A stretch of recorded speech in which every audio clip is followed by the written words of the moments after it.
Bonjour, aujourd'hui je te propose une leçon concernant le dictionnaire. Voici les abréviations que l'on va pouvoir trouver dans le dictionnaire. Mais sais-tu ce qu'elles veulent dire? Nous avons NM, NF, NPL, V, VT, VPR, VI, ADJ, ADV, INV, PR et P. À toi d'essayer de trouver une réponse.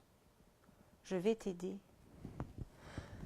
NM, non masculin. NF, non féminin. NPL, non pluriel. Ce sont des noms qui s'écrivent seulement au pluriel, qui n'existent qu'au pluriel. V, verbe. VT, verbe transitif. VPR, verbe pronominal. VI, verbe intransitif. ADJ, adjectif. ADV, adverbe. INV, invariable, il s'agit d'un mot invariable. PR et P, préposition. On utilise un dictionnaire dans différents cas. Tout d'abord, pour vérifier l'orthographe d'un mot. Pour comprendre ce que veut dire un mot. Pour vérifier la nature de ce mot. Aussi, pour avoir des informations complémentaires sur ce mot. Et enfin, pour enrichir son vocabulaire. Pense bien à toujours choisir un dictionnaire adapté à ton âge. Dans tous les dictionnaires, les mots sont rangés par ordre alphabétique. Le mot écrit en haut à gauche est le premier mot que je vais trouver sur cette page de dictionnaire. Le mot écrit en haut à droite est le dernier mot que je trouverai sur cette page de dictionnaire.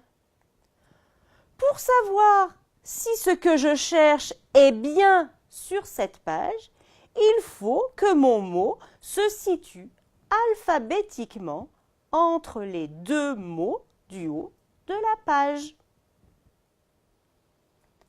Nous allons voir maintenant qu'il existe différents types de dictionnaires. Chacun a un rôle bien précis. Tout d'abord, le dictionnaire classique. Nous retrouvons ici l'alphabet, enfoncé la lettre dans laquelle je me trouve, puis en haut, les mots dont je t'ai parlé tout à l'heure, le premier de la page et le dernier de la page. Il existe aussi le dictionnaire encyclopédique. Celui-ci est composé bien sûr de définitions, mais on va y trouver aussi des illustrations, des exemples, des schémas. Nous avons aussi le dictionnaire des synonymes. Il va nous permettre d'éviter les répétitions.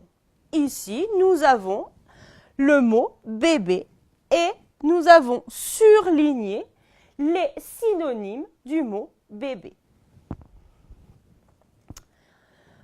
Il existe le dictionnaire étymologique. Il s'agit d'un dictionnaire particulier qui va nous donner l'origine du mot. D'où vient ce mot? De quelle langue? Dictionnaire que tu connais aussi sûrement, il s'agit du dictionnaire de langue. Il va nous permettre de traduire un mot dans une autre langue. Voici une page de dictionnaire de langue pour traduire des mots anglais en français.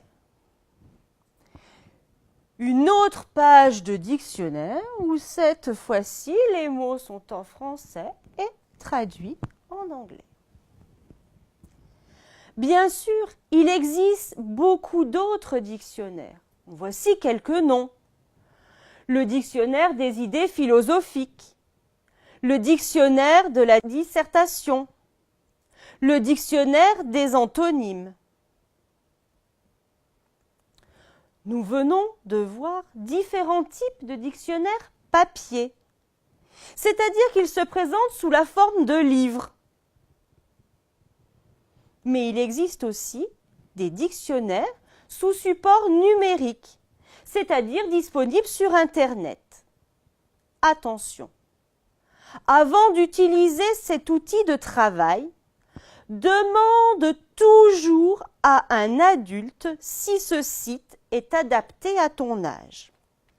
Car si ce n'est pas le cas, il se pourrait que tu ne comprennes pas les explications apportées. Donc cela ne te servirait à rien. Et enfin, il se pourrait que certaines images ou certains mots puissent te choquer. Sois très prudent dans l'utilisation du numérique. À bientôt!